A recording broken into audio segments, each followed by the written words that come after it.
지난번에 강의할 때 어떤 학생이 그런 질문을 했는데 그때 대답을 제대로 했는지 그동안에 여러 번 생각해 봤습니다.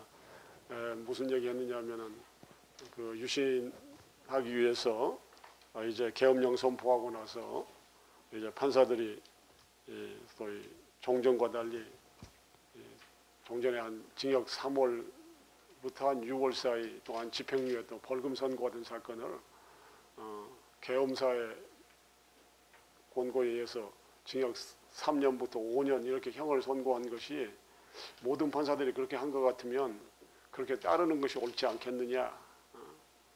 그게 법치주의의 그 형평성에 비춰봐서 그렇게 하는 것이 옳은 거 아니냐 그런 질문을 했어요. 그래서 한 두 사람이 그렇지 않았다고 하는 것이 그 오히려 잘못된 거 아니냐 그런 질문을 했는데 그때 내가 그냥 항소심에 가서 종전 양형대로 다 수정이 된 것에 비추어 볼 때 그 많은 판사들이 한 것이 옳지 않다 그렇게 이제 대답을 했는데 그 뒤에 내가 생각해 보니까 이제 그 헌법과 법률적인 그런 근거를 댔어야 되는데 되지 않아서 오늘 대답을 다시 하려고 합니다. 우리 헌법에 보면은 법관은 헌법과 법률에 의하여 그 양심에 따라 독립하여 심판한다 이제 그렇게 되어 있습니다. 그런데 만일에 전국에 있는 판사들이 말하자면은 종전의 양형이 잘못됐다 그래가지고 모든 판사들이 자기들의 소위 그 가지고 있는 기본적인 양심에 따라 그렇게 양형이 소위 상향이 됐다면 그걸 가지고 말하자면 나무랄 수는 없을 것 같아요. 그런데 그때는 분명히 계엄 아래서 이게 소위 계엄사령부가 판사들한테 계엄 사건이라고 그래가지고 종전 말하자면 양형 관행을 다 무시하고 그런 형을 선고하도록 한 것을 판사들이 따랐다는 점에서 그것은 양심에 따라서 한 재판이 아니지 않느냐 그런 생각이 들었어요. 그렇다면 그 당시에 수많은 법관들이 했던 그 재판은 헌법이 규정하고 있는 법관의 독립성에 대한 중대한 침해였다. 그렇게 판단이 됐습니다. 그래서 그때 대답한 것 중에 그런 법률적인 근거를 대지 못해서 오늘 대답을 하는데 그렇게 된다면 그 판사들의 판결은 소위 헌법 위반 아니냐 근본적으로 그런 생각이 들었습니다. 그때 질문한 학생 혹시 왔는지 모르겠네요. 대답이 되겠어 오늘? 그때 잘 납득하지 않는 것 같아서 내가 근거를 좀 생각해 봐서 그랬더니 헌법에 그래 되어 있는데 그 많은 법관들이 말하자면 정말 양심에 따라서 계엄사가 하라는 대로 한 것이냐 그러지는 않았지 않겠느냐 그런 생각이 들었어요. 그러면 그 판결은 헌법 위반 아닌가 그런 생각이 들었습니다. 요전에 강의하면서 그냥 서론 부분만 얘기를 했는데 오늘은 이제 그 사건 얘기를 좀 해야 되겠어요. 여러분들이 그 사건은 피고인이 오종상이라는 그런 피고인이었습니다. 그런데 이 오종상이라는 피고인은 상당히 유명한 사람이 됐어요. 그 뒤에. 그래서 지난 10월 22일자 한겨레 20일에도 그 사람이 인터뷰한 기사가 났더라고요. 그 사람은 지금 유신 시절에 복역을 하고 77년도에 만기 출소했는데 지금도 그 옛날의 기억을 잊지 못하고 있더라고요. 그 사람이 감옥에 있는 동안에 경찰관들이 와서 가족을 하도 귀찮게 해서 이제 그 부인이 출소하자마자 이혼하자고 그래가지고 소위 이혼했더라고요. 그래서 지금 그 사람 부인 소위 가족도 없이 혼자 살고 있는 모양이에요. 그래서 아이가 둘이 있는데 이 아이들이 자기 아버지 때문에 말하자면 소위 여동생이 길러줬는데 굉장히 소위 고생을 많이 하고 자란 모양이에요. 그래서 지금 자기 자식들하고도 거의 대면을 못하고 있는 상황이고 또 그 형제는 그 당시에 무슨 신문기자였는데 자기 형이 긴급조치 위반으로 이게 재판을 받는 바람에 자기들이 소위 그 생업에 지장이 있게 돼서 자기 형하고 거의 의절하다시피 돼가지고 지금은 아주 홀로 그렇게 살고 있는 사람인가 봐요. 그래서 지금도 그 긴급조치 때 그 회한을 잊어버릴 수 없는 그런 사람인 모양이더라고요. 그래서 한겨레 10월 22일자에 그 사람 인터뷰한 내용이 났더라고요. 그래서 정말 그 옛날 얘기가 35년 정도 된 이야기인데도 아직도 현재 진행형이다, 그런 생각이 들었습니다. 이 사건은 무슨 사건의 내용이냐면은 이 오종송이라는 사람이 74년 5월 17일 날 이제 안중에서 평택으로 가는 버스 안에서 그때 여학생들을 만났어요. 여학생들을 만나서 이 여학생들이 무슨 뭐 웅변대에 가는 여학생들이었던 모양이에요. 그래서 그 여학생들하고 이제 방공, 근면, 저축, 뭐 그때 수출 등대, 그때 말하자면 국가의 목표가 되던 여러 사항에 대해서 이제 서로 비판하는 얘기를 이 사람들이 한 모양이에요. 그래서 뭐라고 이 사람이 얘기를 했느냐 하면, 저축을 해서 뭐 하냐? 셀러리맨들은 적은 봉급에서 일부를 공제하여 저축해 놓으면 그 돈은 특정한 개인이 대출하여 허비해 버린다. 그러니 수출 증대란 선량한 노동자의 피를 빨아먹는 일이다. 그다음에 그때 정부에서 아주 쌀이 부족해서 분식을 굉장히 장려하던 시절이었습니다. 그런데 정부에서 분식을 장려하는데 정부 고관과 부유층은 분식이라고 해서 국수 약간에다가, 여러분들 요새 들으면 좀 우스운 얘기 같이 보이지만 그때는 이런 얘기들이 돌아다닌 얘기들이었어요. 순 계란과 육류가 태반인 분식을 하니 국민이 정부 시책에 어떻게 순응하겠느냐, 이제 이런 얘기를 한 거예요. 그 다음에 이제 두 번째 또 이 사람들 만나가지고 무슨 얘기를 했냐면, 요새도 유명한 그 소위 작가인 이호철 씨 얘기를 한 모양이에요. 문인 이호철은 일본 모 잡지에 정부의 비합리성을 투고하여 발표한 죄로 구속되었다. 또 이제 자기 처남 얘기를 한 거예요. 자기 처남이 혁신계 사람이었는데 자기 처남 김승균이라는 사람이 숙대 학생 집에 숨어 있었는데 수사기관에서 그 사실을 알고 김혜란을 잡아다가 여자 학생을 잡아다가 지하실에 끌고 가서 옷을 벗기고 매질을 하고 전기통에 집어넣는 등 사정없이 고문을 하여 실신하였다더라. 이제 이런 얘기를 또 했고, 또 그 다음에 무슨 얘기를 했냐면, 정부에서는 미국 국회의원이 내방을 하면 일본 돈으로 매수하고 일본 고관이 오면 달러로 매수하기 때문에 그 사람들이 자기 나라에 돌아가면 우리 정부가 잘한다고 그렇게 칭찬한다더라. 또 그런 얘기를 했고, 이와 같이 우리나라가 부패되어 있으니 이것이 무슨 민주체제냐, 유신헌법 체제 안에서는 민주주의가 발전할 수 없으니 이와 같은 사회는 차라리 일본에 팔아넘기던가 이북과 합쳐서 나라가 없어지더라도 배불리 먹었으면 좋겠다, 이런 얘기를 해서 이제 이거 가지고 이제 소위 공소제기가 된 사건입니다. 그래서 공소제기된 그 법령은 바로 이 긴급조치에 소위 유언비어 날조에 해당한다 그래가지고 기소가 됐고, 뒷부분 이북과 합쳐서 나라가 없어지더라도 이 부분은 북한을 이롭게 한다 그래가지고 반공법 위반으로 이제 기소가 된 사건인데, 1심에서 징역 7년이 됐고 2심에서 징역 3년으로 감형이 되고 대법원에서 상고 기각이 돼서 이 사람이 74년부터 77년까지 만 3년을 교도소에서 복역한 일이 있었습니다.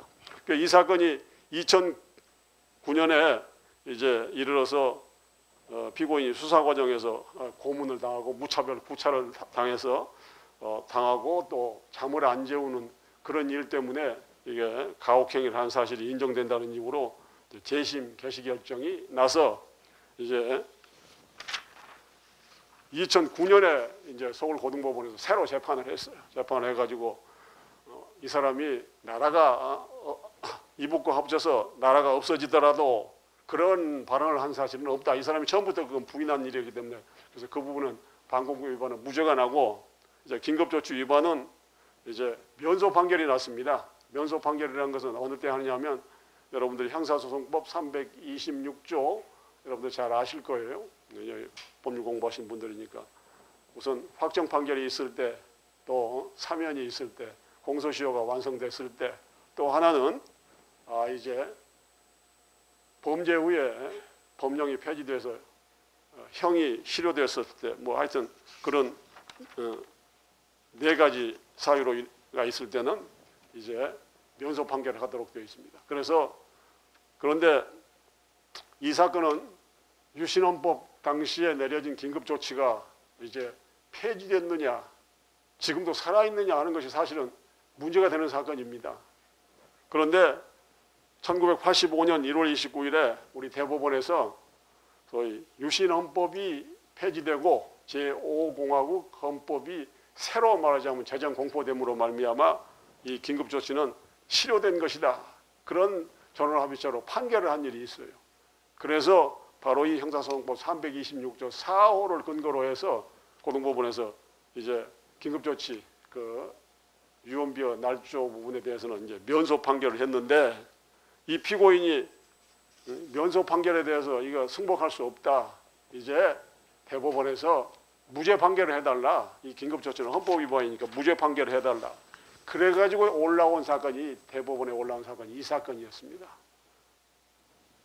그래서 이제 대법원에서 이제 소부에서 심리를 하다가 전원합의체로 이 사건을 가지고 오게 됐어요. 가지고 오게 돼서 제일 먼저 뭐가 문제가 됐냐?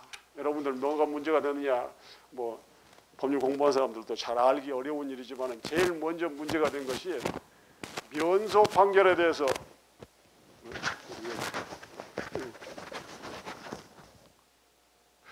됐네요. 이제 면소 판결에 대해서 이제 면소 판결을 받으면은 소위 이 사람이 유죄냐 무죄를 따지지 아니하고 법원에서 이제 판결을 하는 것을 면소 판결이라고 그럽니다.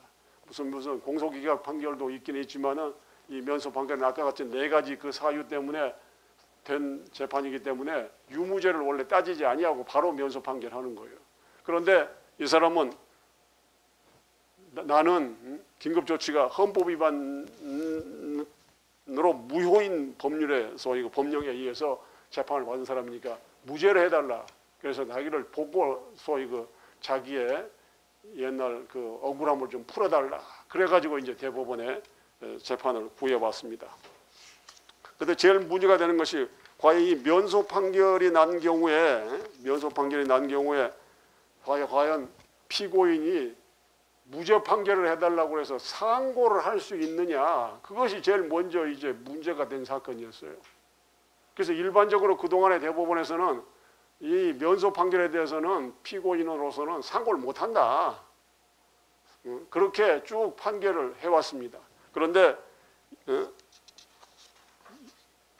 대법원이 그동안에 헌법재판소에서 위헌 판결이 난 사건에 관해서 헌법재판소에서 위헌 판결이 난 사건에 관해서 대법원이 이것을 헌법재판소에서 위헌 판결이 나면 그 법률이 실효돼서 없어진 것과 마찬가지지만은 방해 사건에 관해서는 그것은 면소 판결을 할 일이 아니고 무죄 판결을 하는 것이 옳다라는 판결을 그동안에 쭉 해왔었습니다. 그러니까 헌법재판소가 이제 생긴 이후에 난 판결이지만 재심을 하려고 보니까 이 사건의 경우에도 똑같이 말하자면 이게 지금 재심 당시에 말하자면 이제 거의 재판을 하기 때문에 이 사건에서 적용할 법률과 무슨 법률 해석은 재심 당시의 것을 기준으로 하는 것이지 그 이전 재판할 당시를 기준으로 하는 것은 아니거든요. 그래서 지금 와서 생각해 보니까 이것은 소위 면소 판결을 할 것이 아니라 이것은 원래부터 만일에 이것이 위헌 무효라 그런다면 이것은 그 위헌 긴급조치가 위헌이냐 여부를 따져줘야지 그냥 면소 판결이 옳다고 할 일은 아니다. 그렇게 이제 생각이 됐어요. 그래서 이 사건에 대해서 대법원에서 심리를 하기 시작한 것입니다.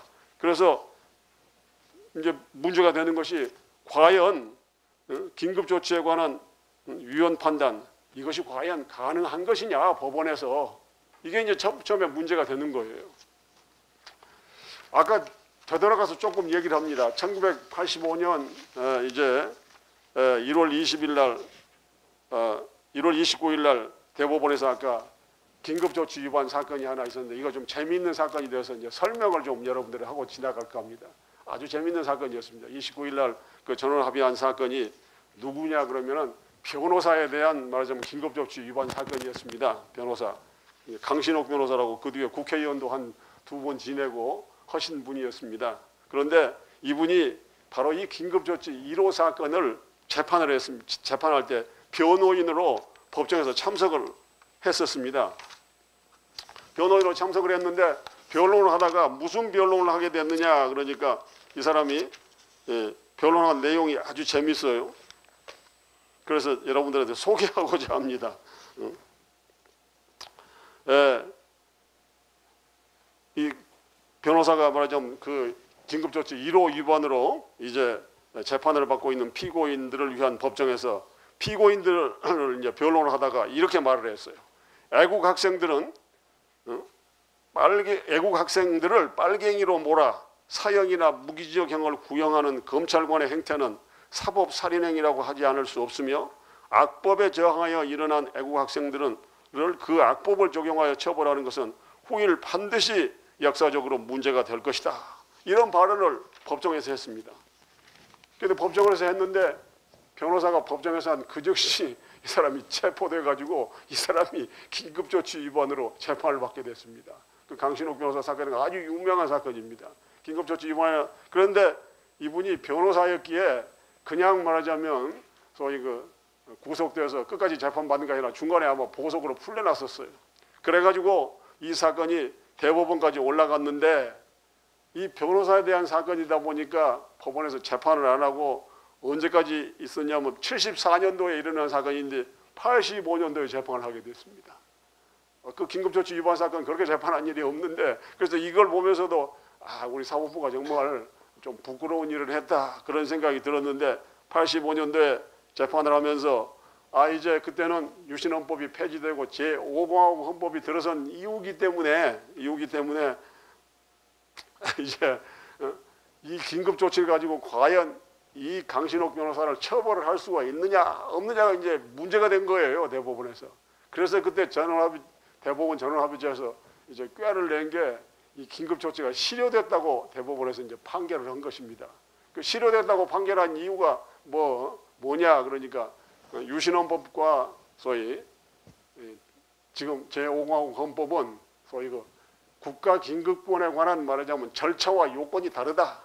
그러니까 지금 제5공화국 헌법에 의하면 이것은 소위 실효된 것으로 봐야 될 것이다. 그래 이야기를 했는데 그 전반부 판단에서 이 소위 긴급조치에 관한 국가긴급권의 발동은 적법하다. 그렇게 판단을 했었습니다.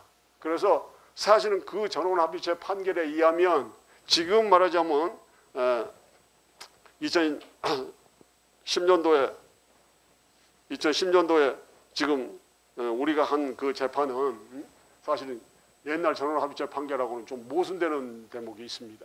그래서 그 판결을 이번 전원합의체 판결에서 바꾸진 않았지만 옛날 판결하고 모순된 그런 판결을 했어요. 그래서 그때 아직도 사실은 우리나라가 완전히 민주화되지 않은 시절이었기 때문에 대법원에서 제가 생각하기는 이거 꾀를 낸 게 아닌가 그런 생각이 약간 들었어요. 사실은 이건 검토를 하면서 그래서 이거 꾀를 내도 아주 멋진 꾀를 내 가지고 말하자면 국가긴급권은 그때도 85년도만 해도 전두환 대통령이 대통령으로 계셨기 때문에 그때는 대통령의 비상대권 비슷한 권력을 무소부지로 행사할 때였거든요. 그러니까 그걸 감히 말하자면 위헌이라고는 못했던 것 같아요. 그러고는 이게 소위 절차적인 그런 흠을 들어가지고 이것은 실효됐다. 그러니까 말하자면 면소 판결하는 게 마땅하다. 이런 식의 재판을 했었어요. 그래서 바로 이 사건 원심 판결이 그 전원합의체 판결에 근거해서 말하자면 이게 면소 판결을 했던 것입니다. 그렇기 때문에 그 전원합의체 판결을 그당 유지한다 그런다면 대법원에서 그냥 상고기각해버리면 그만이었던 사건이었습니다. 그런데 이 피고인이 굳이 이 긴급조치는 위헌이다. 그러니까 그 위헌 여부를 좀 밝혀달라. 대법원에다 그렇게 상고를 해온 거예요. 그런데 원심 판결에서는 긴급조치가 위헌이라고 본다 하더라도 이게 85년도에 전원합의체 판결에 의해서 실효된 것으로 됐기 때문에 이 실효된 것으로 된 이상은 말하자면 더 따질 것이 없다. 그래서 위헌 제청 신청도 안 받아준 거예요. 그런데 이제 대법원에서 이 사건을 보니까 우리가 말하자면 옛날에 우리 법원에서 너무 잘못한 것 같다. 그러니까 이 사건을 어떻게라든지 좀 고쳐보자. 그렇게 생각을 가지고 이제 길을 모색하기 시작한 거예요. 그랬더니 바로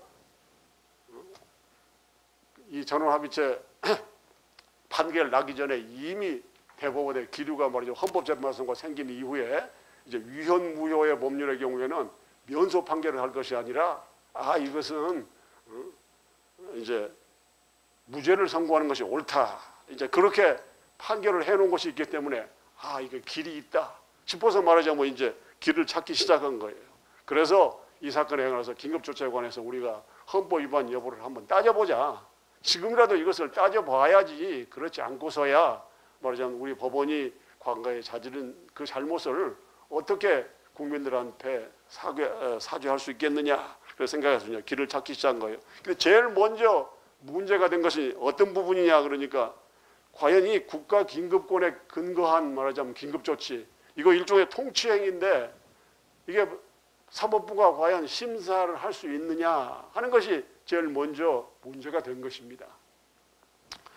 여러분이 헌법 공부에서 뭐 잘 아시다시피 이 국가긴급권이라는 것은 입헌적인 법치주의라는 그런 제도적 장치와 수단으로서는 도저히 감당할 수 없는 국가적 위기에 대처하기 위해서 헌법이 인정한 예외적 수단입니다. 그렇기 때문에 사법부가 말하자면 이런 소위 국가 위기에 대처하는 예외적 수단인 통치 행위에 대해서 감나라 변나라 하면은 이것은 소위 권력분립의 원칙에 어긋나는 것이다라는 것이 종래의 통설이었어요. 그래서 원래 말한다면 이것 우리 법원이 이것에 대해서 말하자면 소위 헌법 위반이다 뭐 하는 얘기를 못하는 것이다 이렇게 생각이 되어 왔었는데 그동안에 우리가 이제 1988년에 이제 헌법이 개정되고 87년에 헌법이 개정되고 88년도에 이제 완전히 민주화된 이후에 우리 법원도 이 통치 행위에 관해서 재판하는 것이 좀 전향적으로 바뀌기 시작했어요. 그래서 제일 먼저 바뀐 게 뭐냐 그러니까 여러분들 5.18 비상계엄 선포한 사건이 있었습니다. 5.18 때. 그러니까 여러분들은 나지도 않았을 때 이야기해서 잘 모르는 것 같은데 5.18 때 말하자면 광주사태 일어나지 않았어요? 그 광주사태 일어나기 직전에 전국 비상계엄을 선포했는데 그 비상계엄 선포가 반란죄를 구성한다 그래가지고 문민정부 시절에 김영삼 대통령이 된 이후에 말하자면 이 전두환, 노태우 두 분을 이제 구속해가지고 반란죄로 이제 기소를 해서 대법원에 올라온 사건이 있었습니다. 그때 바로 이 5.18 계엄 비상계엄 조치가 일종의 국가 긴급권의 행사거든요. 그런데 그것이 통치행위지만은 그거 우리가 반란죄가 된다고 그렇게 소위 판단을 했습니다. 그렇기 때문에 이제 법원에서 통치행위에 대해서 사법심사의 대상이 된다는 것을 허물어 가기 시작한 거예요. 그 다음에 두 번째 소위 대법원에서 또 무슨 재판을 하게 됐냐면은 여러분들은 이 사건은 잘 알 것 같은데 여러분들 이제 김대중 정부 때 대북 소위 북한에 돈 보내준 사건이 있었지 않았어요? 그게 말하자면 이제 노무현 정부가 들어서 가지고 대북 송금 사건이라고 특별검사가 이제 수사를 하기 시작했습니다. 바로 그 대북 송금 사건 그것이 통치행위 아니었어요? 말하자면 이제 대통령의 소위 남북 관계에 대한 대통령의 통치행위의 일종이죠. 그런데 그 통치행위가 사법심사의 대상이 되느냐 안 되느냐에 대해서 대법원이 통치행위라 하더라도 일률적으로 사법심사의 대상이 아니다 그렇게는 말할 수 없다. 그래서 바로 그 사건에 관해서 전부 다 유죄를 선고했습니다. 그래서 이 두 가지 말하자면 소위 그 대법원의 시류의 변화를 바로 이 사건에 적용할 수 있겠다 그렇게 생각했어요. 그래서 대통령의 긴급권 행사로 국민의 기본권이 완전히 유린되고 그 다음에 자유민주적인 기본 질서 자체가 말하자면 완전히 부정되는 그런 사태가 발생하면은 사법부로서는 아무리 국가의 긴급권 행사를 하지만은 그것은 사법심사의 대상으로 삼아서 그게 위헌 여부 또 잘잘못을 따지는 것이 옳겠다 그런 생각이 들었습니다. 그래서 바로 이 사건의 긴급조치가 말하자면 85년도 대법원 판결에 의해서 말하자면 이게 사법심사의 대상이 소위 적법하다고 인정이 되고 사법심사 할 수 없는 것처럼 그렇게 판단을 하긴 했지만은 이것은 소위 지금 와서 생각해 보니 이건 잘못된 것 같다. 그래서 이게 되돌리자 그런 생각을 법원이 하게 됐습니다. 그런데 제일 문제가 되는 게 이제 걸림돌이 되는 것은 유신헌법 당시에 이 긴급조치는 사법심사의 대상이 되지 않는다라는 헌법 조문을 가지고 있었습니다. 유신헌법 당시에. 그런데 요새 말하자면 얼마 전에 한개 어떤 신문에 보니까 서강대학의 임지봉 교수가 유신헌법 자체는 아무리 국민투표에 의해서 되긴 됐지만은 그것은 원천적으로 말하자면 절차에 있어서 무효다. 그러니까 유신헌법 자체가 무효다. 그렇게 주장을 했더라고요. 그런데 우리가 이 사건 재판을 하면서 유신헌법 자체가 무효다.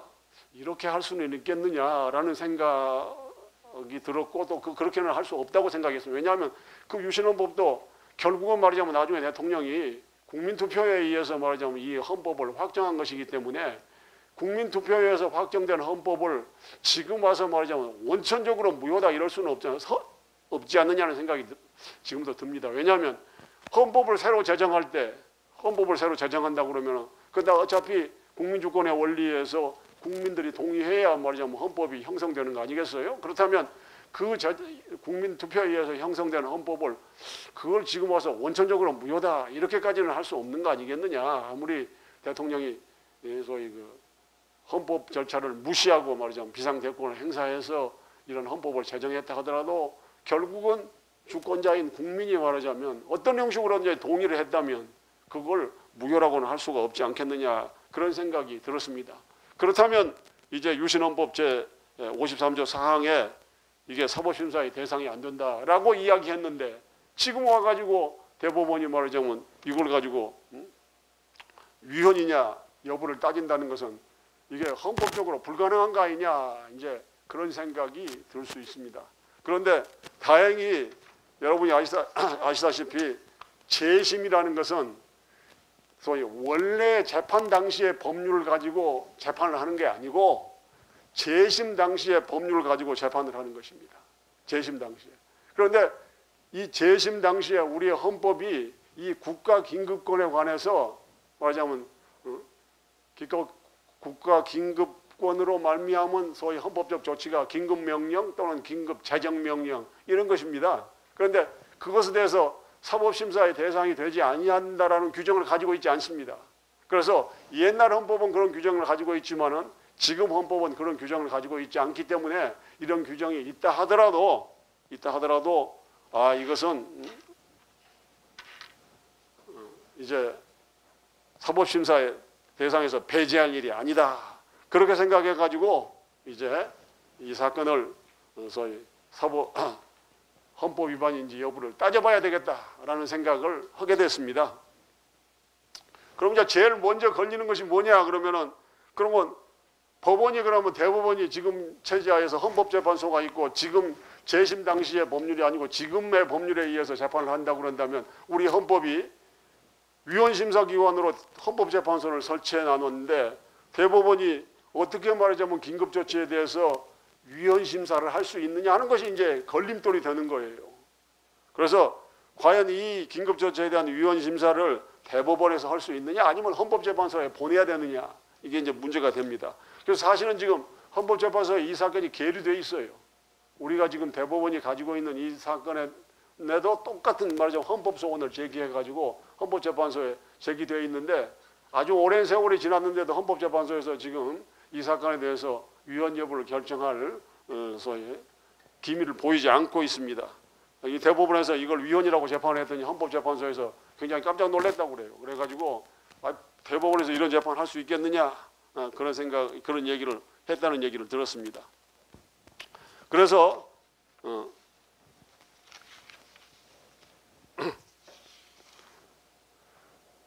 그런데 이제 이것이 긴급조치가 말하자면 긴급조치에 대한 위헌 여부의 심판을 법원에서 하느냐 대법원에서 하느냐 아니면 헌법재판소에서 하느냐는 것은 긴급조치가 과연 무엇이냐 그게 어떤 성질을 가지고 있느냐라는 것이 이제 중요한 소위 요체입니다.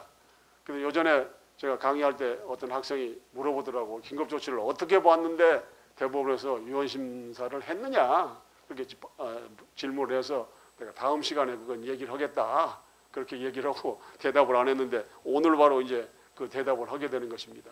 이 긴급조치라는 것은 여러 가지 설이 있어요. 우선 헌법적인 효력을 가지고 있다. 그런 설이 있습니다. 헌법적인 효력을. 왜 헌법적인 효력을 가지고 있다라고 이야기하느냐면 그 긴급조치 안에는 헌법이 규정하고 있는 신체의 자유, 표현의 자유 이런 것 자체를 배제한 것이기 때문에 그 자체는 헌법적 효력을 가지고 있는 조문이 있다. 그 다음에 그 조문 안에 법률적인 효력을 가지고 있는 조문이 있다. 사람을 징역에 보낸다든지 징역에 뭐 한다든지 무슨 말하자면 유언비어 날조가 범죄를 구성한다든지 하는 것은 이건 법률사항인데 그래서 이 긴급조치는 헌법적 효력을 가지고 있는 대목이 있고 그 다음에 법률적 효력을 가지고 있는 대목이 있다. 이런 설이 하나 있습니다. 그래서 그렇다면 우리가 말하자면 긴급조치를 헌법적 효력을 가지고 있다면 이것 자체는 헌법재판소도 위헌 여부의 심사를 못하게 될 것 같아요. 헌법 규정을 비추어서 헌법을 위헌이라고 말하는 그런 헌법재판은 없는 것이니까. 그래서 두 번째 법률이라고 본다는 그 조문에 관해서는 법률적인 효력이 있다고 본다면 헌법재판소로 가서 이제 재판을 해야 되지 않을까 그런 생각이 이제 할 수 있겠습니다. 근데 두 번째 이 긴급조치라는 것은 원래 지금 현재 우리가 가지고 있는 국가 긴급권에 근거한 말하자면 긴급명령이나 긴급재정명령 같은 것은 다 국회에 통고를 해서 국회 승인을 얻고 국회 승인을 얻지 아니하면 그것은 효력을 상실하도록 되어 있습니다. 그렇기 때문에 요새 같으면 긴급명령하고 긴급재정명령은 소위 법률 유사의 효력이 있다고 봐서 헌법재판소에 가서 이제 위헌심사 여부를 결정을 해야 될 텐데 이 당시에 긴급조치는 국회 통고만 하도록 되어 있지 승인 절차가 없었어요. 그렇기 때문에 이것은 명령 유사의 형태로 볼 수 있지 않겠느냐. 그래서 명령에 해당한다. 이런 소위 학설이 하나 생겨날 수 있겠다. 그래서 우리가 만든 학설이에요. 그 다음에 세 번째로 우리 고려대학의 김선택 교수가 만들어낸 학설인데 권력적 사실행위다. 그런 학설을 이제 고려대학 김선택 교수가 만들어냈어요. 그래서 우리가 옳다 잘됐다 이게 권력적 사실행위라고 그런다면 이거 대법원에서 말하자면 위헌심사를 못할 게 없지 않느냐 이제 그런 생각이 들었습니다. 그런데 우리가 이제 소위 판결에다는 이 긴급조치의 성질이 뭐냐에 대해서는 아무런 얘기를 안 했습니다만은 근데 원래 우리 생각은 이건 대통령이 말하자면 소위 헌법과 법률에 근거해서 한 것이 아니라 지 맘대로 한 것이니까 이건 법원에서 판단해도 되지 않겠느냐 하는 생각을 하게 됐습니다. 그런데 가장 중요한 것은 그 뒤에 헌법재판소가 무슨 말하자면 소위 그 재판을 했느냐 그러면 헌법재판소에서 위헌심사를 하는 그 말하자면 법률이라는 것은 국회 승인을 얻는 형식적 법률을 의미하는 것이지 말하자면 그냥 말하자면 법률적 효력이 있다고 해서도 위헌심사의 대상이 되는 것이 아니다. 그렇게 소위 재판을 한 일이 있습니다. 그 다음에 두 번째로 여러분들 관습법이라는 거 알죠? 이 관습법이라는 게 입법사항 아닙니까? 그리고 이게 법률과 동일한 효력이 있는 것인데 그 관습법은 소위 국회를 통과한 법률이 아니기 때문에 대법원이 위헌 여부의 심사를 하지 말하자면 헌법재판소에 가서 위헌 심사를 하는 게 아닙니다. 여러분들이 잘 알다시피 여자가 종중원이냐 아니냐 하는 재판 여러분들 소위 신문을 통해서 혹시 판결을 통해서 본 일 있죠? 여자가 종중원이 그래서 그 대법원 판결이 여자가 종중원이 되느냐 남녀만 종중원이 되느냐 이게 관습법이거든요. 근데 그게 말하자면 소위 우리나라 헌법에 위반되느냐 여부를 대법원에서 한번 판단한 일이 있습니다. 근데 그 여자가 종중원 되는 그 판결은 파급력이 대단하더라고요.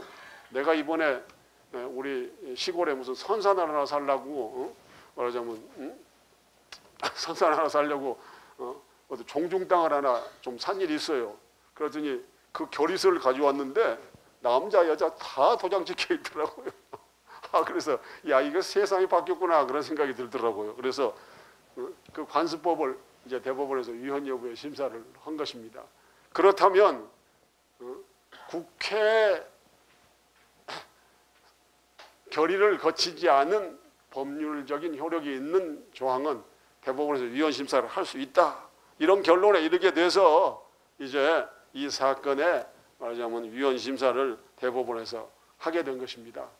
그런데 대법원에서 이 사건 판결 선고하고 난 다음에 헌법재판소에서 굉장히 소위 자기들 고난인데 좀 불쾌하게 생각했다 그런 얘기 들은 일이 있습니다. 그런데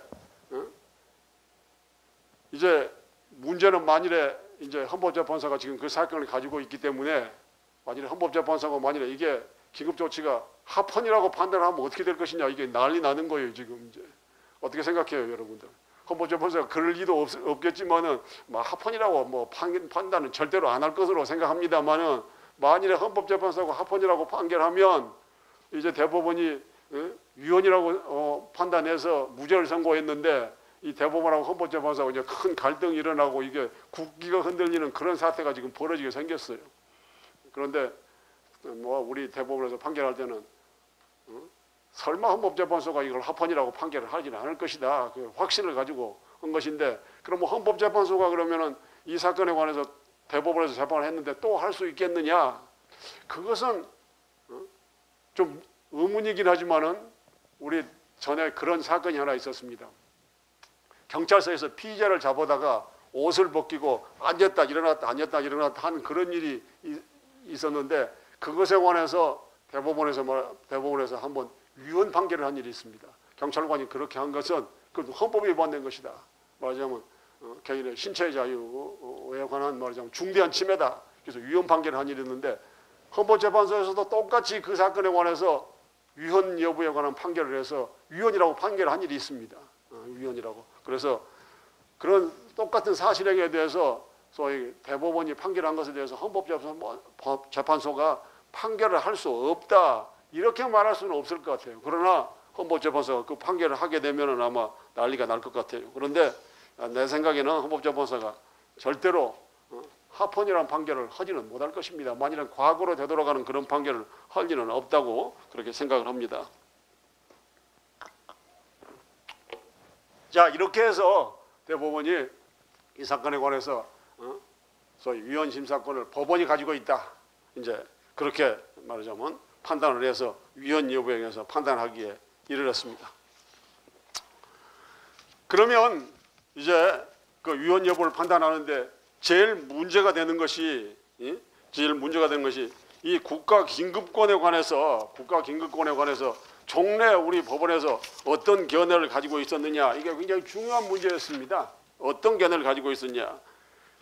그 국가 긴급권에 관해서는 우리 법원은 항상 이것은 한 나라가 말하자면 위기에 처했을 때, 이런 말하자면 종래 법치주의적인 그런 소위 그 방법에 의해서 국가의 위기를 대처할 수 없다, 그럴 때 하는 예외적 수단이고, 헌법이 소위 대통령에게 보유한 그런 독재 권력인데, 그것에 대해서 말하자면 법원이 사법심사를 해서 위헌 여부를 판단하는 것은 이건 옳지 않고, 이것은 어디까지나 그것을 심사해서는 안 된다, 그렇게 생각을 해왔었고, 소위 일반 법률가들도 쭉 그런 견해를 가지고 있었기 때문에 만일에 그렇다고 그런다면 이건 위헌 심사를 할 수가 없는 것입니다. 말하자면 국가 긴급권에 기해서 했다 그러면. 그러나 아까도 이야기했다시피 판례가 그동안에 수차에 걸쳐서 이런 말하자면 통치 행위에 대해서 소위 사법심사의 대상을 일부를 식을 삼아왔기 때문에 이 사건에 관해서도 우리는 소위 위헌 심사를 할 수 있다, 이렇게 판단을 하고 이제 나가서 판단한 것입니다. 그런데 제일 먼저 이제 이 긴급조치가 과연 그 당시에 유신헌법이 규정한 소위 그 발동 요건을 갖추었느냐, 이게 이제 제일 먼저 문제가 되는 거예요, 이 긴급조치가. 근데 유신헌법에 보면은 어쩔 때 말하자면 이 긴급조치를 할 수 있다고 소위 이야기를 하고 있느냐면, 유신헌법 53조 1항에 이렇게 되어 있습니다. 대통령은 천재지변 또는 중대한 재정경제상의 위기에 처하거나 국가의 안전보장 또는 공공의 안녕질서가 중대한 위협을 받거나 받을 우려가 있어서 신속한 조치를 할 필요가 있다고 판단할 때는 내정, 외교, 국방, 경제, 재정, 사법 등 국정 전반에 걸쳐서 필요한 긴급조치를 할 수 있다. 그래서 여기 보니까 국가의 안전보장 또는 공공의 안녕질서가 중대한 위협을 받거나 받을 우려가 있다, 이게 요건으로 되어 있습니다. 긴급조치를 발령할 수 있는 요건이고, 그리고 이 긴급조치를 발령할 때 필요하다고 인정하면은 헌법에 규정되어 있는 국민의 자유와 권리를 잠정적으로 정지하는 긴급조치를 할 수 있다. 그렇게 되어 있습니다. 그렇기 때문에 제일 문제가 되는 것이 당시에 우리나라의 그때 상황이 말하자면 국가의 안전보장 또는 공공의 안녕질서가 중대한 위협을 받는 그런 상황이었느냐 하는 것을 이제 따져봐야 된다, 그런 생각이 들었습니다. 그런데 그때 사실은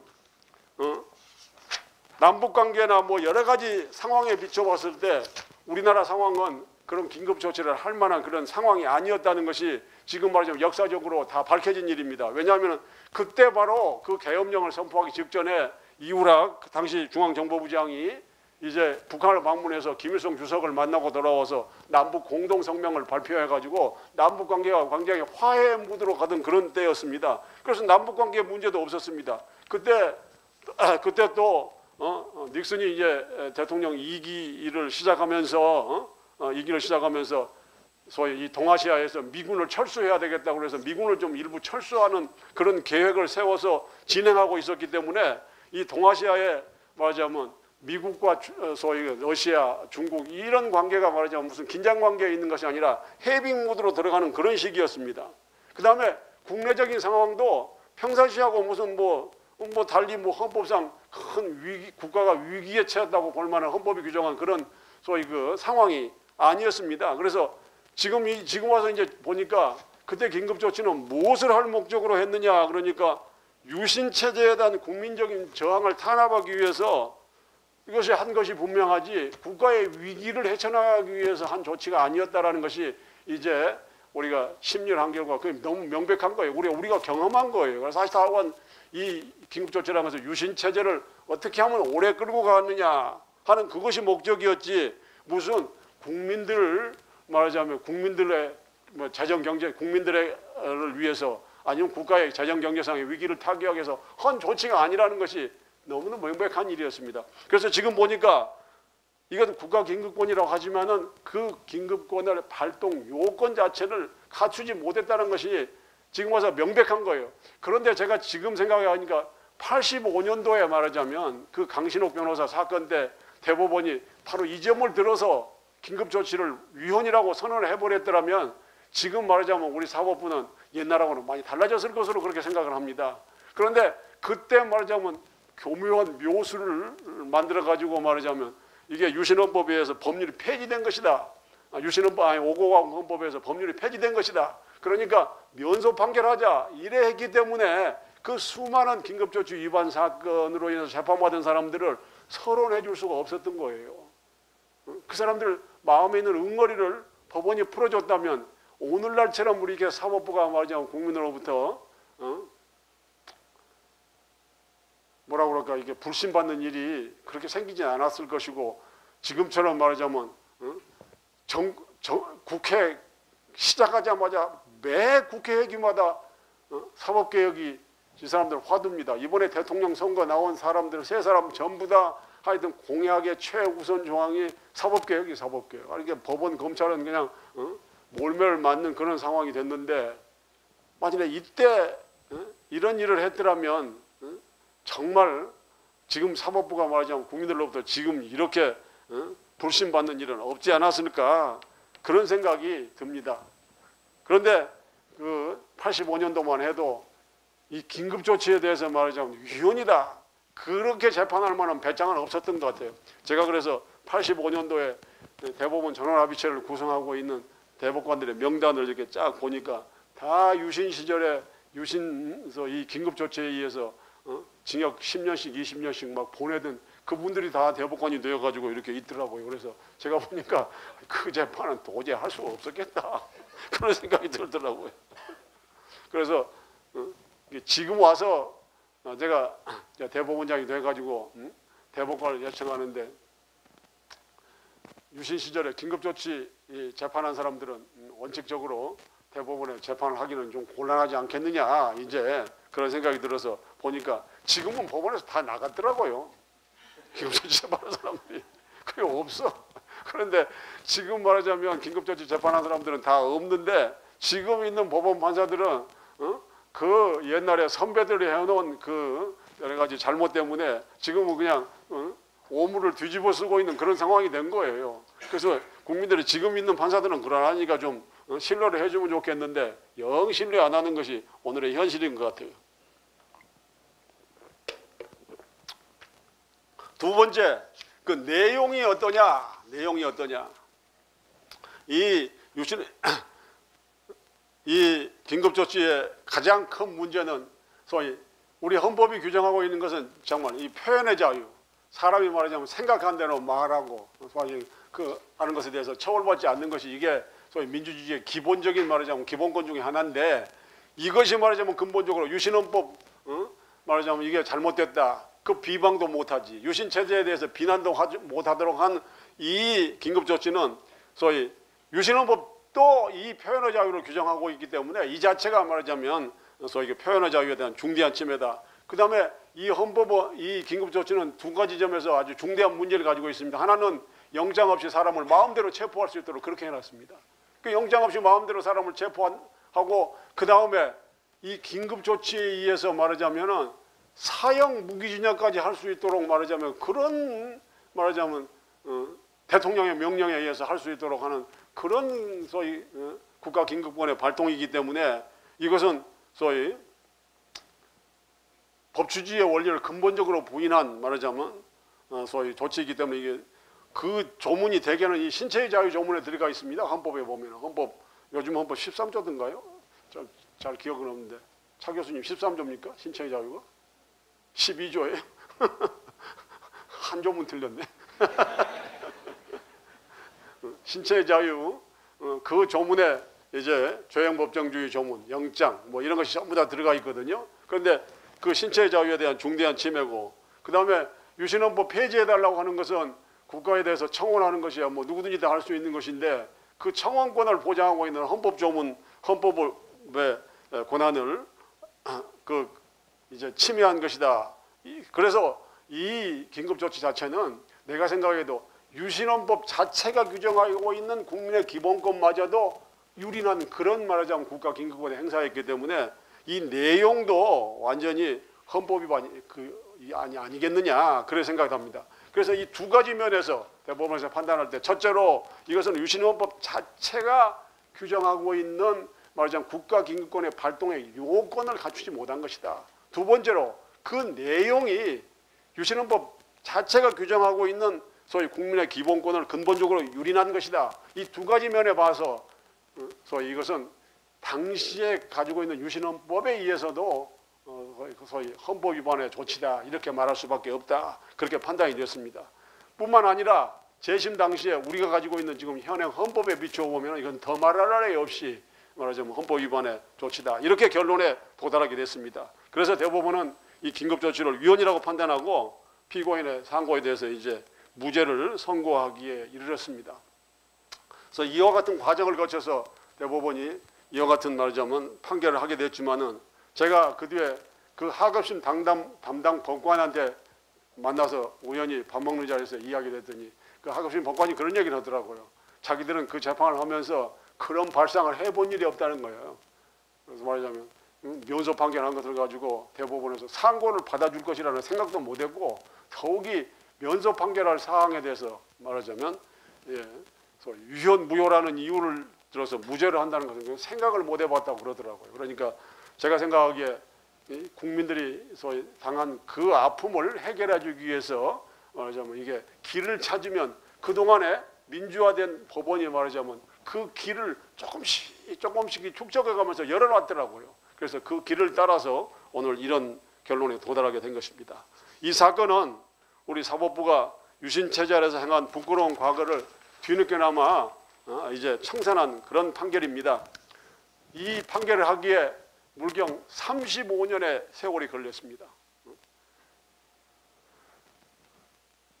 이런 유신 헌법을 제정하고 또 그 헌법에 근거해서 무자비한 통치 권력을 행사하게 하는 것을 가능하게 했던 것이 이것은 정치하는 사람들기보다는 이 조문 만드는 사람들은 전부 다 법조인들이었습니다.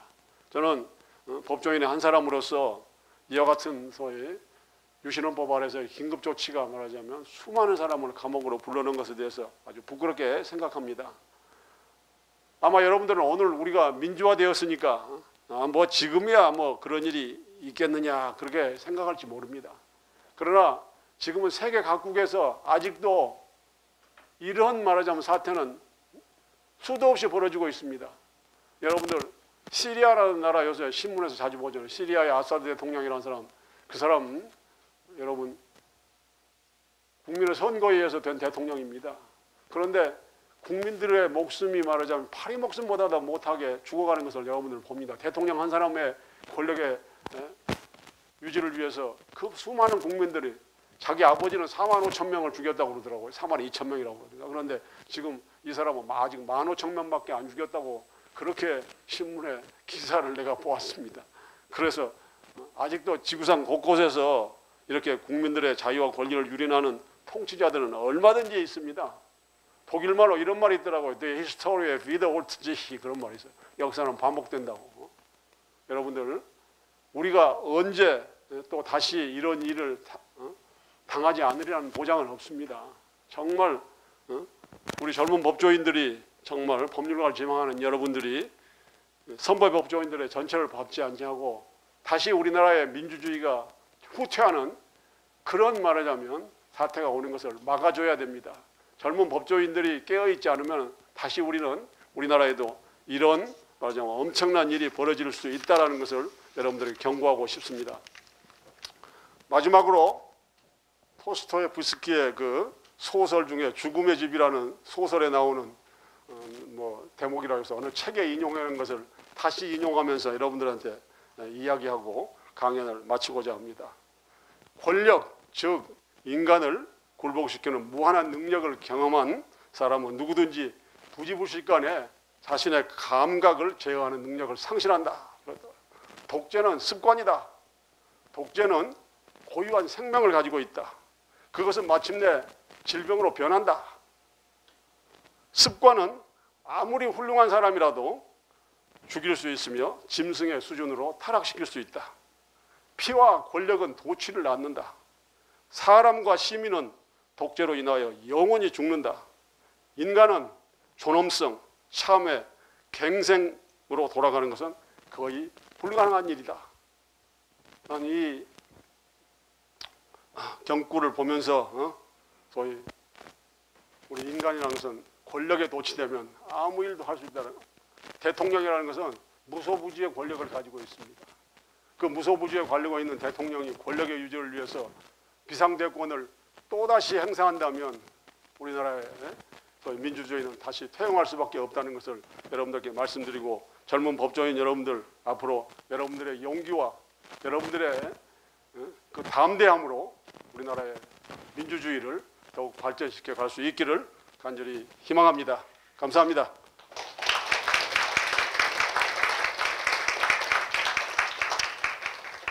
질문 없어요? 1시간 정도 떠들었더니. 예, 좀 편하게 좀 질문 좀 해주시죠. 대법원장님 질문하시면은 이제 다음 학기에 또 답변을 하실지도 모르겠어요.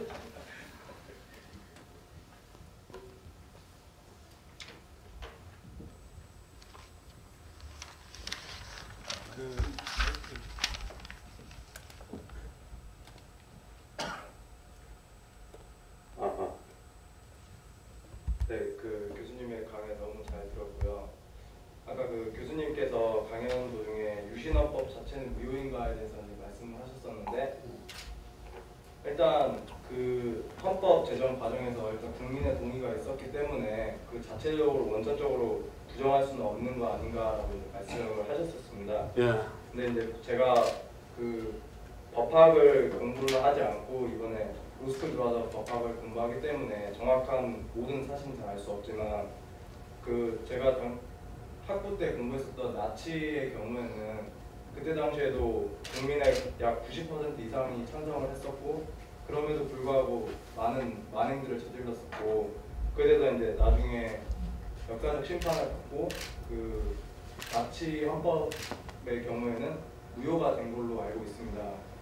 저도 그 정확한 사실을 몰라서 그 강연 들으면서 이제 인터넷 기사를 보니까 그런 말이 있었다고 해서 확실한 사실인 것 같은데요. 그렇다면은 이 유신헌법의 경우에도 그 긴급조치와 같은 어떤 국민의 어떤 자유를 많이 침해하고 그런 법률을 낙태하는 하나의 어떤 근원이라고 생각한다면은 전향적으로 생각했을 때 무효의 가능성은 없지 않는지 교수님 의견 듣고 싶습니다. 이게 독일 사례를 이야기하니까 정말 다시 한번 요전 시간에도 제가 이야기했습니다만은 독일 법원은 2차 대전 이후에 독일에 말하자면 소위 나치 시대의 법률에 대해서 하나도 무효다라는 선언을 한 일이 없습니다. 하도 안 돼서 1980년대 3인당 정권 때 그런 결의를 국회에서 했습니다.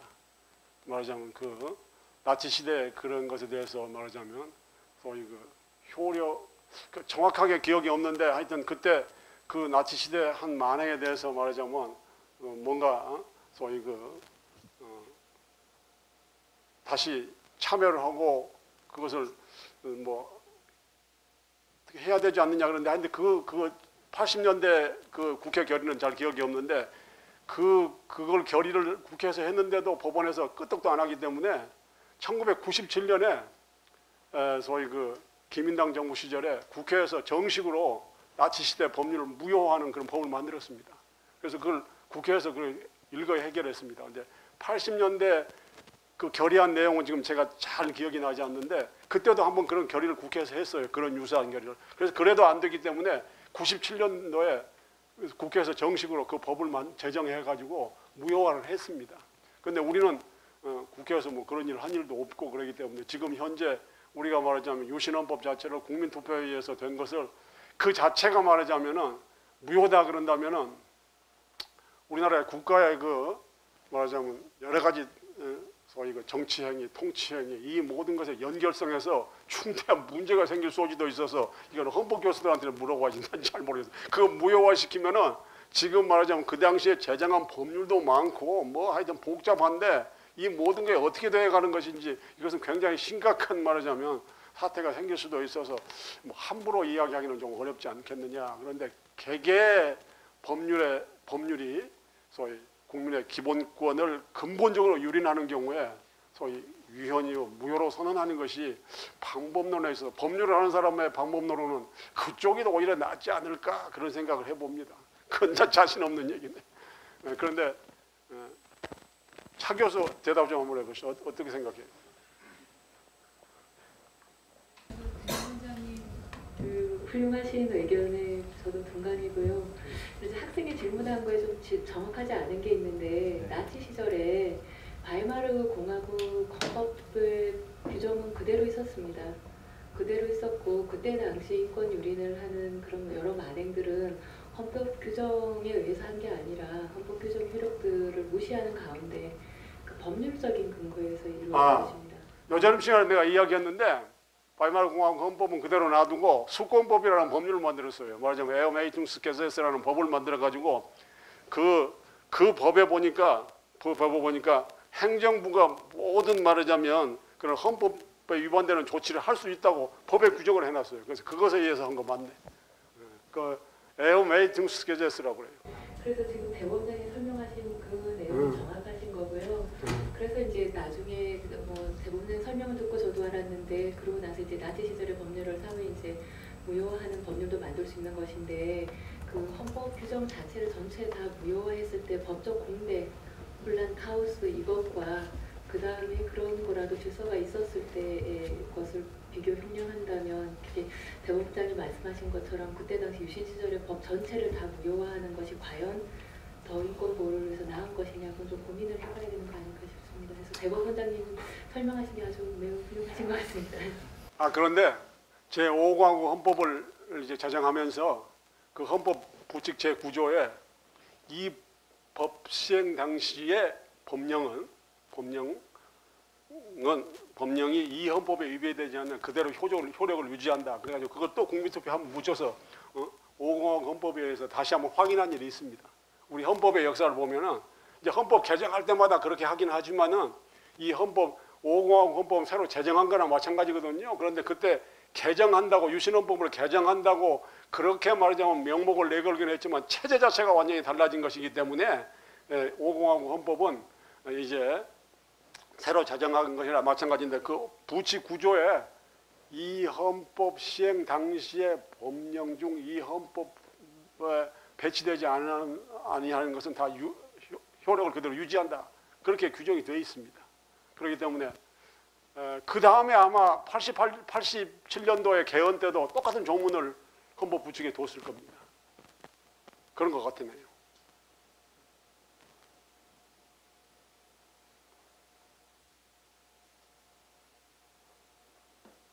예, 제가 질문 하나 드려도 될지 네. 모르겠습니다. 예, 우리나라 기업법률 심사와 관련해가지고 상공화국 당시에는 법원에서 그 기업법률 심판을 할 수 있었던 걸로 알고 있는데 그 당시에 대법원에서는 이혼법률에 관해서는 거의 이혼법률 판단을 한 경우가 없는 걸로 알고 있는데 헌법재판소가 생기고 나가지고 실질적인 헌법재판이 이제 활성화되면서 대법원에서 옛날에 그걸 본인들이 맡아가지고 할 수 있었음에도 불구하고 안 맡은 점도 있고 이 사건을 통해 가지고 보면은 긴급조치권의 성질과 관련해 가지고 좀 상당히 대법원에서 고민을 해가지고 헌법재판을 한 측면이 있다 이렇게 생각이 됩니다. 그런 거로 봐서는 대법원이 헌법재판관을 3명을 대법원장이 지명할 수 있는 권한은 가지고 있지만은 헌법재판이 가지고 있는 최고재판성 때문에 대법원이 굉장히 그 헌법재판에 관한 인식을 새롭게 하고 있는 거 아니냐. 그리고 또 어떻게 들여다보면은 굉장히 지금 헌법재판소 때문에 고민하고 있는 거 아닌가. 더군다나 동일한 사건이 지금 헌법재판소에 계류되어 있음을 알고도 이 판결을 한 거 보면은 그런 면이 있는 것 같습니다. 이 판결이 가지고 있는 중요성이라든가 이런 건 뭐 말할 필요도 없지만은 그런 부분을 엿볼 수 있는데 혹시 그 부분에 관해서 대법원장님 좀 한 말씀 해주실 수 있는데. 사실은 지금 우리나라의 헌법은 여러분들이 이제 헌법 공부 시간에 공부를 했겠지만은 헌법이 좀 교상하게 되어 있습니다. 독일 헌법은 보면 이제 사법부 안에 유스티스라는 안에 독일 헌법재판소가 최정상의 법원으로 말하자면 이제 설정이 되어 있고 그 다음에 연방법원 분데스게리트, 그 다음에 오버란데스게리트, 그 다음에 이제 뭐 란트게리트 해가지고 이제 이렇게 서열이 다 매겨져 있어요. 그래서 연방 분데스게리트라는 것은 지금 독일에서 말하면 일반 사건에 관해서 최고 법원이 말하자면 이제 분데스게리트라고 그러는데 그 법원들은 연방 헌법재판소 예하에 들어와 있는 걸로 그렇게 헌법이 규정되어 있습니다. 근데 우리 헌법은 어떻게 되어 있냐 그러면은 헌법재판소의 규정하고 헌법재판소라는 그런 소위 그 란하고 이 사법부를 말하는 법원의 난하고는 이게 장을 달리하고 있습니다. 그래서 헌법재판소하고 대법원하고는 말하자면 지금 소위 맨날 지금 힘겨루기를 하고 있는데 누가 말하자면 구체적 사건에 관해서 최고법원이냐는 것에서 헌법재판소는 자기들이 해야 되겠다고 이야기하고 대법원은 안 된다고 지금 이야기해서 계속 말하자면 마찰을 가지고 있어요. 그런데 우리 헌법은 뭐라고 되어 있냐면 대법원을 최고법원으로 한 그렇게 되어 있습니다. 최고로 하는 대법원과 그다음에 법원으로 뭐 사법부를 구성한다고 되어 있는데 최고법원이라는 것을 우리가 생각해 보면 그걸 뭘 최고법원이라 그럴까? 그런데 이게 법률에 위헌심사건이 없는 법원을 최고법원이라고 할 수 있겠느냐? 그런 의문이 들어요, 저는. 그래서 사실은 우리 헌법은 어떤 의미에서는 최고법원이라고 말은 했지만은 대법원에 최고법원으로서의 권한을 주지 않으면서 최고법원이라고 선언을 해놨습니다. 그럼 어떻게 해야 될까? 그러면 지금 말하자면 대법원이 한 재판에 대해서 헌법재판소에서 이게 아주 민감한 일이지만은 소위 그 다시 한번 헌법 위반 여부에 대해서 재판을 해봐야 되겠다고 계속 주장하고 있거든요. 근데 법원은 그거 절대로 안 된다.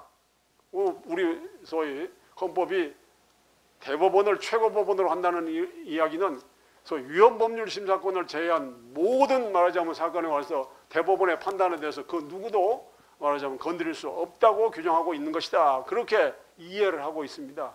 그런데 헌법재판소는 헌법재판이라는 것은 뭐든지 할 수 있다. 이제 그렇게 해가지고 지금 티격태격 하고 있는 거예요. 그런데 이 사건도 그럴 소지가 충분히 있는 사건입니다. 왜냐하면 이 긴급조치가 말하자면 아까도 이야기했다시피 헌법적 효력을 가지고 있는 그런 조항도 있어요. 신체의 자유를 완전히 배제하고 영장주의를 완전히 배제하고 그 다음에 말하자면 죄형법정주의 원칙을 완전히 파괴하고 그 다음에 국민의 표현의 자유를 갖다가 완전히 박탈한 그런 말하자면 헌법 조항을 가지고 있기 때문에 이것은 초법률적인 조항이거든요. 그렇다면 이 헌법적인 그런 효력을 가지고 있는 것이기 때문에 이것에 관해서 과연 말하자면 소위 국회 결의를 거치지 않았다고 그래가지고 대법원이 위헌이다 그렇게 판단할 수 있겠느냐? 그것에 관해서는 이론이 있을 수 있습니다. 그런데 이 사건을 재판하는 우리 대법원의 입장은 우리 선배들이 말하자면 이 긴급조치에 의해서 수많은 국민들을 말하자면 교도소로 보내서 말할 수 없는 그들의 가슴속에 응어리를 남기게 한 그 사건에서 대법원이 이걸 결자하지 않는다면 대법원이 어떻게 말하자면 국민들에게 정말 과거의 잘못을 뉘우치는 사법부의 모습을 보일 수 있겠느냐. 그런 생각에서 길이 없겠느냐 찾아본 거예요. 길이 없겠느냐. 여러분들이 오늘 들어서 알겠지만 이 길을 찾는데 무수한 말하자면 소위 이론적인 말하자면 어려움을 겪어서 지금 이 길을 찾아간 것이거든요. 그렇기 때문에 이 재판에 관해서는 여러 가지 이론이 있을 수 있지만 법원이 바로 국민들에 대한 잘못에 대한 결자해지 차원에서 한 재판이라는 것을 이해해 주면 어쩔까 그런 생각이 듭니다. 근데 헌법재판소에서는 아마 동의를 안 할 거예요. 이 재판에 대해서. 내 생각은 그래요. 왜냐하면 그동안의 그 국가의 비상대권이라는 것은 대체로 말하자면 헌법적 효력을 가지고 있거나 법률적인 효력을 가지고 있는 것은 효력면에서는 그런 것이라는 것은 이론의 여지가 없는 것이거든요. 사실은. 근데 여기 앉아있는 학생들 이렇게 보니까 골치가 아픈가 보다. 뭐 내가 시원하게 설명을 잘 못해서 그런지 골치가 아픈 모양이에요. 요전에 무슨 서론 이야기할 때는 다 골치 안 아파하더니 본론을 얘기하니까 골치 아파. 또 뭐 질문 없어요? 네, 질문 하나 드리겠습니다. 예. 본 강연하고는 사실 직접적으로 관련은 없는데 예. 제가 몇 년 전에 법률신문에서 탈론에서 이제 그 대법원장의 그 권한이 너무 많은 게 아닌가 취지로 이제 대법관 제청권이라든지 헌법재판관 추천 그리고 법관들의 보직권들도 다 갖고 있고 그것이 예를 들어 연방국가라서 단순 비교는 좀 어렵지만 미국 같은 경우 연방대법원장은 법관에 대한 임명 보직권은 없는데 그래서 이렇게 좀 너무 많은 것이 아니냐는 취지 칼럼이 있었는데 대법원장 이렇게 역임하신 분으로서 어떻게 생각하시는지 궁금합니다. 사실은 원칙적으로 생각하면은 소위 사법권이라는 것이 말하자면 국민으로부터 나온다 그렇게 이야기하지만 소위 사법권은 판사가 말하자면 대법원장한테서 임명되면은 다 임명직인 사람이 임명했기 때문에 사법권이 국민으로 나온다. 그 연원을 따져보면 말하기 어려워서 대통령이 국민들에 의해서 선출된 대통령이 그 권한을 행사하는 것이 어떤 의미에서는 국민주권의 원리에 맞는 것처럼 보입니다. 그래서 미국 대통령이 연방법원 판사들 임명하는 것, 미국의 주지사들이 주법원 판사를 임명하는 것이 옳은 것으로 보일 수도 있습니다. 그런데 사법권의 독립의 측면에서 보면 대통령이 임명한다는 것이 굉장히 위험한 일입니다. 왜냐하면 소위 대통령이 정치적인 무슨 이해나 정파의 이익을 위해서 판사를 임명한다고 그런다면 피해보는 사람은 국민이거든요. 그런데 왜 미국에서는 말하자면 대통령이 임명해도 문제가 안 생기느냐 그러면은 미국 판사들은 다 종신입니다. 그렇기 때문에 대통령이 임명 절차에 있어서 말하자면 관여해서 정치적인 영향력을 행사할 수는 있지만 그 판사가 직무를 행사하는 데는 전혀 영향력을 행사할 수 없는 거예요. 종신인데 대통령은 4년 내지 뭐 8년 소위 대통령 하다 나가면 그만이지만은 판사는 그래서 대통령 수십 명을 거친 판사들이 수다하게 많거든요. 그렇다면 그 판사는 그 대통령이 있었을 때는 정치적인 영향을 좀 받을지 모르지만 그 대통령이 나간다면 뭐 그건 자유스럽지 않겠어요? 그래서 미국은 말하자면 사법권의 독립의 측면에서도 대통령이 임명해도 아무런 문제가 없지만은 우리나라는 우선 대법원장의 임기가 6년입니다. 그 다음에 대법관의 임기가 6년이고 그 다음에 판사들의 임기는 원칙적으로 10년입니다. 그럼 이런 나라에서 대통령이 말하자면 판사를 임명한다면 이 사법권의 독립이라는 것은 참 유지되기 어렵습니다. 그래서 우리 헌법이 소위 그 사실을 왜 몰랐겠습니까? 헌법 제정 권력이 다 알았음에도 불구하고 대법원장에 그런 권한을 준 것은 사법은 소위 좀 민주적인 정통성이 약하더라도 사법을 담당하는 사람들의 그 양식에 맡기자 그런 헌법적인 결단에 의해서 대법원장한테 그 권한을 준 것이 아니냐. 그런데 오늘에 있어서도 사실은 말하자면 그 대법원장에게 그런 권한을 준 것은 굉장히 잘했다는 생각이 듭니다. 만일에 지금 우리도 대통령이 임명하던 시절이 있었습니다. 언제 그랬느냐? 그게 바로 유신 때입니다.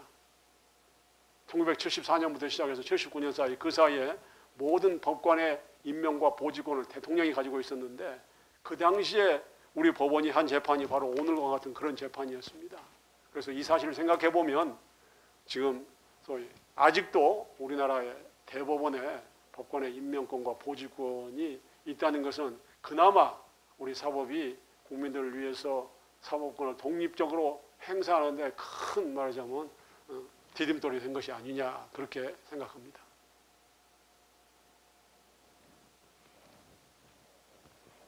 뭐 이론이 있어요?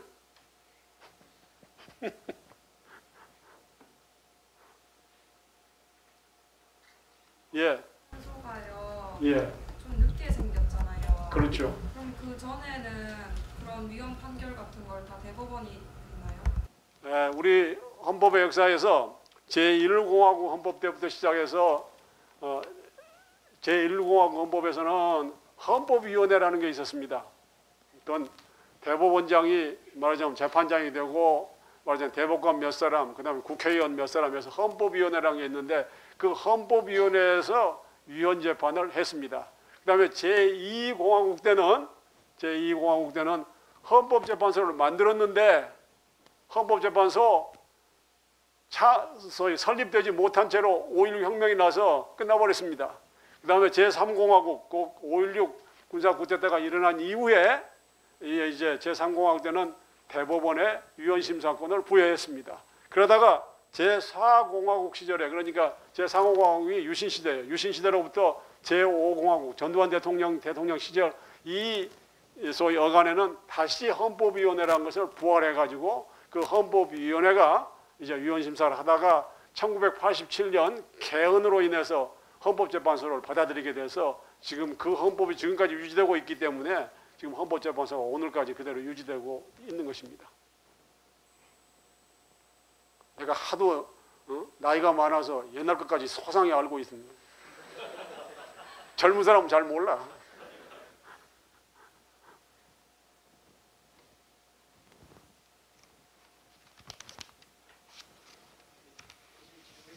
예. 법전원 황선민 학생입니다. 강연 너무 잘 들었고요. 좋은 말씀 너무 감사합니다. 계속 헌재 얘기가 좀 나오는데요. 예. 제 주변에 이제 일반 국민들이 법학한다고 좀 궁금해하는 것들 중에 하나가 뭐 헌재랑 도대체 법원 관계는 도대체 어떻게 되는 거냐, 헌재가 상위 기관에 있는 게 아니냐는 좀 오해도 많이 하거든요. 근데 지금은 어쨌든 현재상 두 기관이 다 존재하고 있는 상황인데 앞으로의 방향에서는 어떤 식으로 역할 배분을 하는 게 바람직하다고 생각하시는지 혹시 듣고 싶습니다. 난 이제 두 기관이 있으면 이거 굉장히 불편한 일입니다. 그런데 이게 상하관계를 헌법이 정해줬으면은 이게 참 좋겠는데 지금은 안 정해져서 불편하기 짝이 없는데 내가 헌법재판소에다가는 그렇게 얘기합니다. 대법원장 시절부터 뭐라고 얘기하냐면 지금 우리 헌법이 소위 두 기관을 이렇게 병렬적으로 설치할 때는 헌법 제정 권력이 소위 그래도 그 나름대로 뜻이 있어서 그런 거 아니겠느냐. 그러니까 서로 잘 지내야 된다. 헌법재판소는 헌법재판 열심히 하고 대법원은 일반 사건 열심히 재판하고 서로 그 권한을 침해하지 범위 내에서 말하자면 법률이 정하고 있는 대로 말하자면 권한을 행사를 적절하게 함으로써 양 기관이 사법 발전에 도움이 돼야 된다. 헌법재판소가 없었다면 오늘날처럼 이렇게 헌법재판이 활성화되고 판결문에 말하자면 헌법이 뭐 어쩌고 저쩌고 하는 얘기, 또 헌법이 살아있는 규범으로서 역할을 하도록은 못했을 것이다.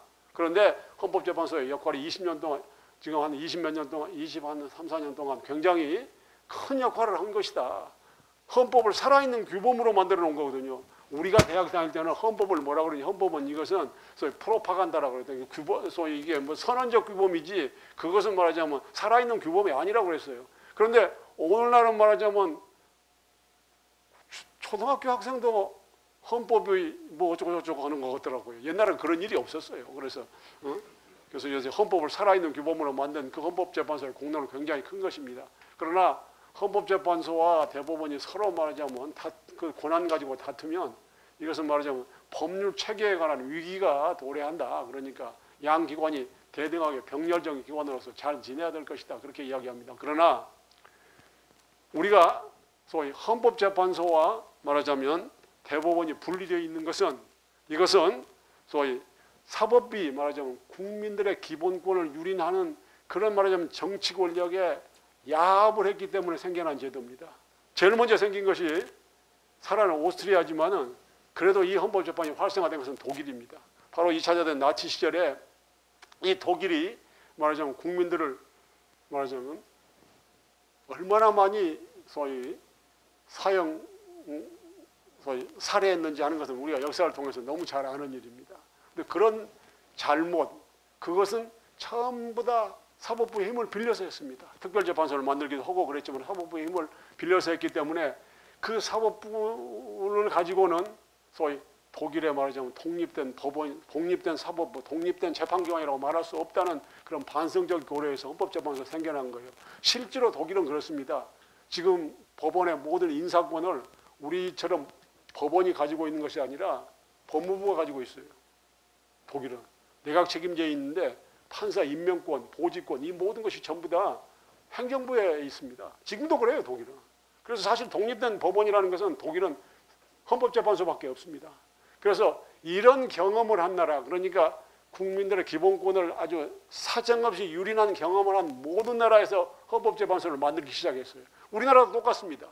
유신시대, 그 암울한 시대에 국민들을 말하자면 이게 정말 사법이 너무 비굴한 태도를 보였던 그 시절을 경험한 우리나라에 헌법재판소 생겼고, 그 다음에 내가 들어볼까요? 터키가 생겼지, 스페인, 프랑코의 독재 정권을 경험한 스페인 그걸 생겼지, 그 다음에 이태리, 그 다음에 포르투갈, 그 다음에 체코, 동굴아빠들 무슨 루마니아, 소련, 말하자면 뭐 그런 나라들 쭉.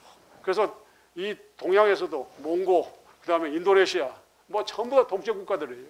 그런데 진짜로 민주주의를 제대로 한 나라를 내가 이제 들어보세요. 민주주의 제대로 한 나라. 영국 헌법재판소 없습니다. 그 다음에 네덜란드 헌법재판소 없습니다. 덴마크 헌법재판소, 스웨덴, 노르웨이 다 없습니다. 카나다 헌법재판소 없고 대법원이 유일한 최고 사법기관입니다. 미국 그렇지요. 그 다음에 남아메리카에 있는 대목 다 그렇지요. 그 다음에 뉴질랜드, 오스트랄리아 전부 다 헌법재판소 없습니다. 사법부는 대법원에 의해서 헌법재판이 이루어지는 소위 최고법원, 그것으로서 족한 것으로 소위 제도가 설치되어 있습니다. 남미에서도 정말 혹독한 독재를 경험한 두 나라가 헌법재판소를 가지고 있어요. 그것은 칠레하고 페루입니다. 여러분들 칠레하고 페루가 얼마나 험한 독재 정권을 경험한지 여러분들 잘 알 것입니다. 이와 같이 헌법재판소는 탄생부터 시작해서 소위 그 사법부가 말하자면 그런 정치 권력의 야합에서 국민들의 그런 소위 기본권을 사정없이 유린한 경험이 있는 나라에서 생겨난 제도입니다. 그래서 내가 헌법재판소 기자들한테 그런 얘기를 해서 헌법재판소에 이야기한 것이 아니고 기자들한테 우리도 말하자면 헌법재판소가 생겨서 20몇 년 동안 나는 충분히 제 역할을 했다고 생각한다. 우리 사법부가 국민의 기본권을 유린한 그런 소위 과거의 추억을 떨쳐버리고 새로운 말하자면 소위 사법의 환경을 조성하는 데 큰 역할을 했다고 생각한다. 그렇다면 우리나라가 완전히 민주국가로 소위 발돋움하려면 서구의 제국처럼 소위 사법부가 헌법재판소하고 대법원을 통합해서 새로운 말하자면 정점에 있는 재판기관, 사법기관을 만들어야 되지 않겠느냐. 그래야 이게 제대로 된 민주국가지 말하자면 헌법재판소가 있는 한 우리는 소위 독재 추억을 헌법에서 버릴 수가 없는 것이다. 내가 그렇게 이야기했습니다.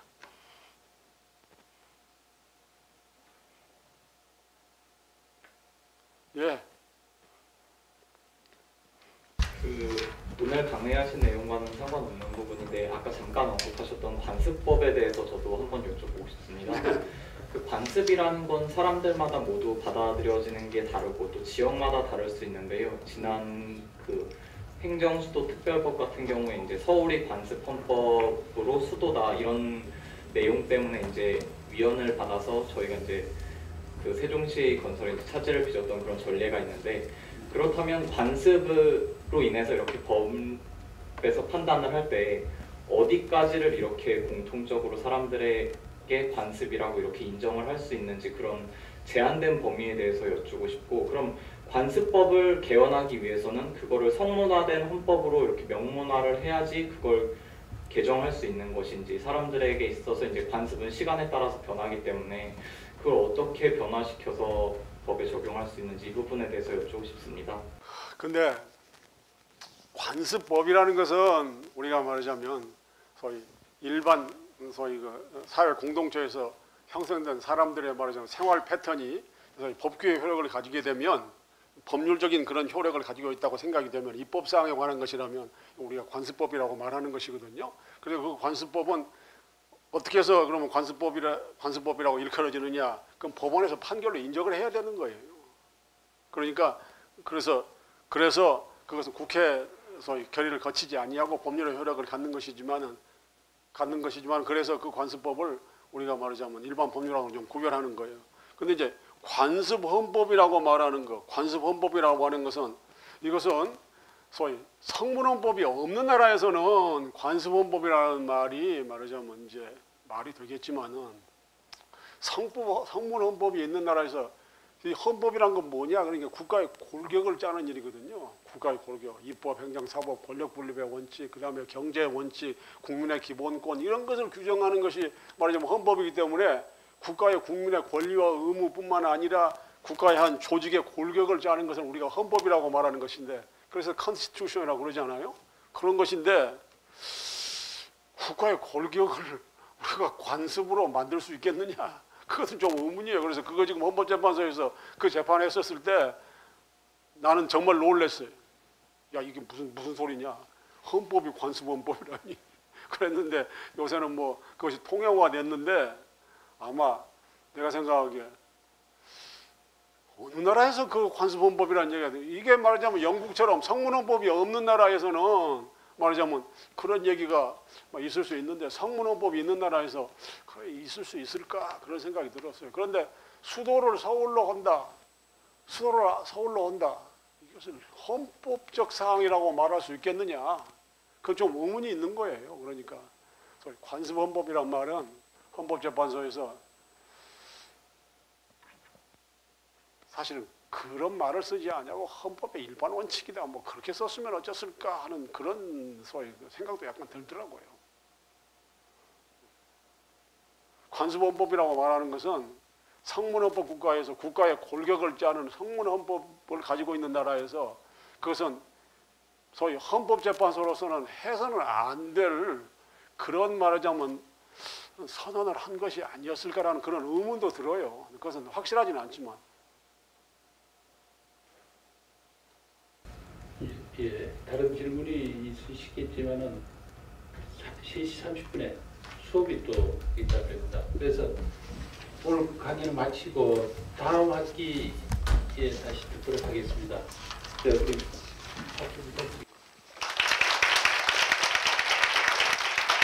내가 여러분 아까 마지막에 한 얘기 다시 한번 기억하라고 내가 낭독하고 끝내겠습니다. 권력, 즉 다른 인간을 굴복시키는 무한한 능력을 경험한 사람은 누구든지 부지불식간에 자신의 감각을 제어하는 능력을 상실한다. 독재는 습관이다. 독재는 고유한 생명을 가지고 있다. 그것은 마침내 질병으로 변한다. 습관은 아무리 훌륭한 사람이라도 죽일 수 있으며 짐승의 수준으로 타락시킬 수 있다. 피와 권력은 도치를 낳는다. 사람과 시민은 독재로 인하여 영원히 죽는다. 인간은 존엄성, 참회, 갱생으로 돌아가는 것은 거의 불가능하다. 기억하시기 바랍니다. 감사합니다.